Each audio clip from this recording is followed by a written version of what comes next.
It's like amazing to me and shit. This is like a dream come true. I was calling him on the phone. He said, I'm about to hop on the plane and all that, but he's here. Freeway Ricky, what's going on, man? Man, just loving New York, you know what I'm saying? Y'all been showing me so much love out here, man. It's crazy. It's like I'm in LA all over again, man. But now we got all the high rises and shit, you know. Yeah. So, what's going on with you, man? Man, I just been getting it in, man. Really trying to educate our kids on this trap that's been set by this machine, man. It's a cold machine. The agenda that's set forth. Yeah, man. And for everybody to fail, basically. Man.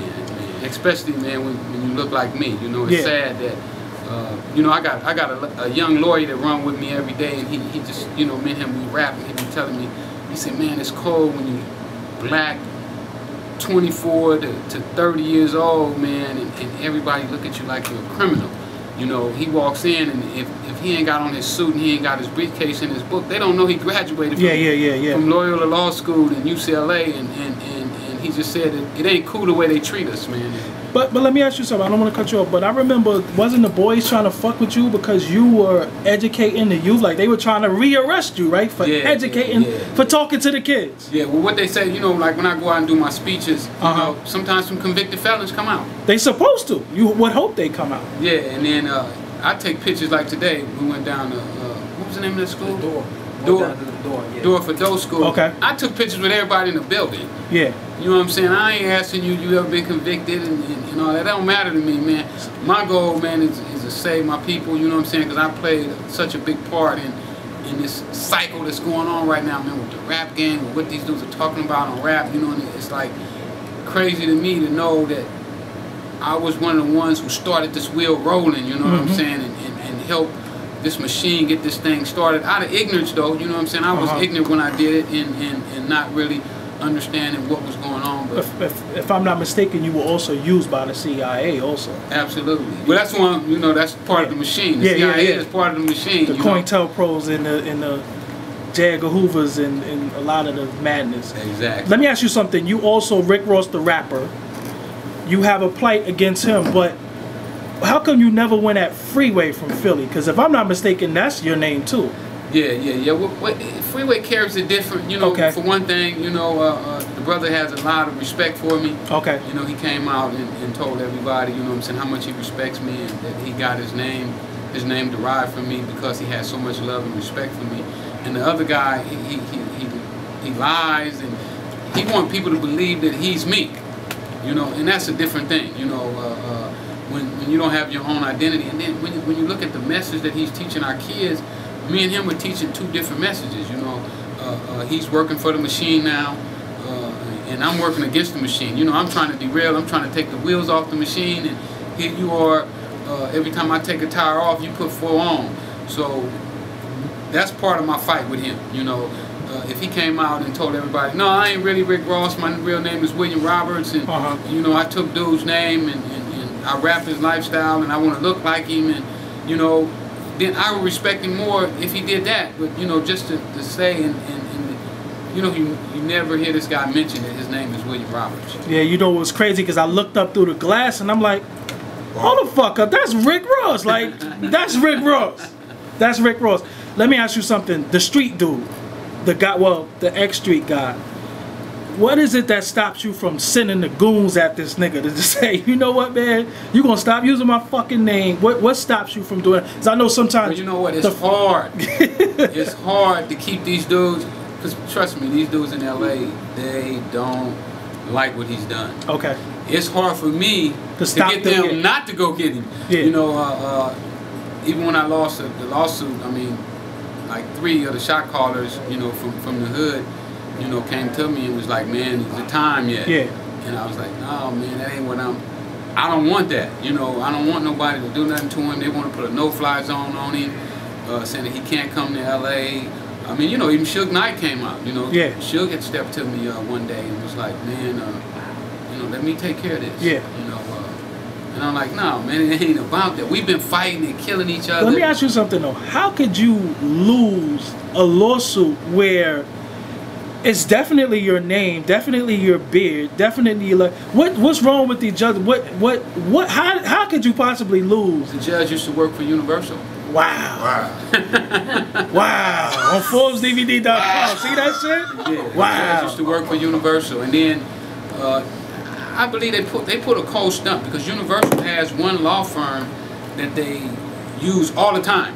This law firm has been a law firm for 20 years. Well, in this particular case, they didn't let that law firm represent them.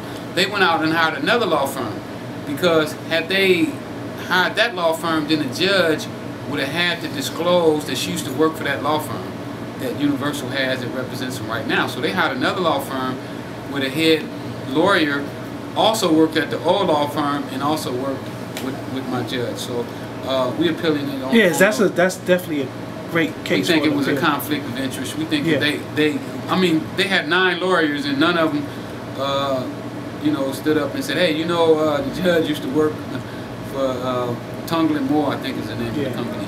And none of them stood up and told us that. So my next question to you before we go, if he was to change his whole premise of not rapping about hustling, not selling about drugs, if he started to rap about educating the kids and telling them something different, would you have an issue and problem with him? Man, right now, you know, I'm going to have to take my hat off of him because he took a note out of my book a couple months ago. I read in the paper that he went to his old high school and gave out computers. And I know that he did that because of the kind of pressure I've been putting on him that this is what you got to do, you know, because you can't keep on taking from somebody and not these give kids, back. These kids going to get hip. You know, all these cats out here taking, they ain't coming back to the hood. You know, they taking their money and they giving it to the United Way and let the United Way invest their money, give to the nonprofits that they want to. And I mean, because as much money as these cats make, man, our hoods shouldn't need basketballs and football shoes and centers and stuff like that there. So, you know, I got to give him that he did go back to his old school, and I'm glad to see that he did that.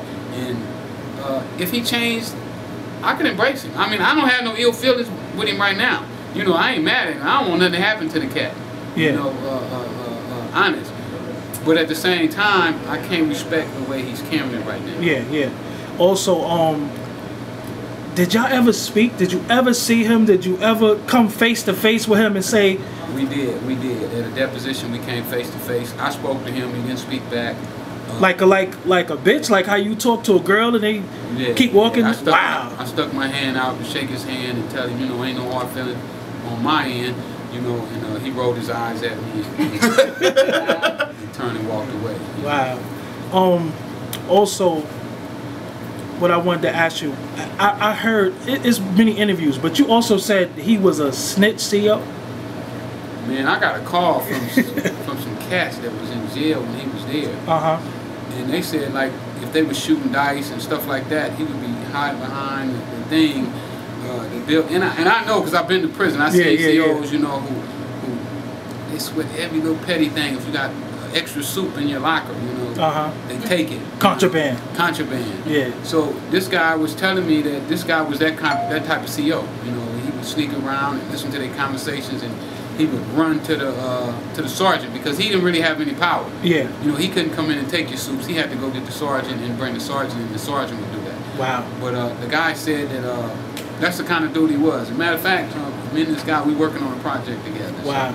Okay. To bring some of this kind of stuff to light. So be on the lookout for that. So that's what it is. We in the building with the real original Freeway Ricky Ross. I'm glad you walked through that door. I don't know what the hell made you walk. This is divine intervention. Maybe it's the heat. Off the Hook TV. You know what I'm saying? Off the Hook TV made that happen. I actually did something with him come before. in and get some of this air. Y'all got it's feeling nice up in here. I can feel it from the streets. So hopefully, you know, New York is showing you love. Oh man, it's been so cool, and we got a couple more things going on here in New York. You know, I'm here with my man Coley from Get Money Magazine. He brought me out. You know, shout out to Coley. And Coley, tell him some of where the other places we're gonna be going. We got a lot going on Ricky's in town. And Friday we're gonna be Hall of Fame Records. Okay, Queens Coliseum. That's gonna be from 4 to 7 p.m. Shout out to Jewels. You know what I'm saying? That's what's up. Also on Saturday we're gonna be at Catfish Cafe. Okay. Okay, Guy Roar. And on 47 Avenue. Yeah, 47 Avenue. Tonight is Benny DeGraw and Wendy. Okay. I can't think of her birthday. Yeah. So they got you out here working. Yeah. I'm out here working, promoting, you know, trying to, you know, because right now, man, our people in trouble. You know? Make sure y'all log into Freeway Enterprise too. .com. Follow me on Twitter, Freeway Ricky. And you know, we just getting it in, man. I'm a member of Freeway Enterprise too. I appreciate it. I can show you the emails right now that come to me right now. And we growing. You know what I'm saying? We growing. We gonna get there. You know, we just gotta keep pushing. You gotta keep grinding. It don't look good right now, but at the same time, you know, we gonna turn it. I got a documentary coming out. It's gonna blow this. Is Jamie Foxx really supposed to? We talking about it. Okay. You know what I'm saying? It's a few people. I haven't made up my mind yet who I want to do the role, but the documentary is gonna be dope. Y'all look for that. We exploring the whole crack industry. Man, it's just gonna be dope. But you know these niggas really don't sell crack. Some of these niggas really ain't in the street. Yeah, it's a like lot because there's no of, way you could be a millionaire and be in the street. No. Like, you know, but I don't like.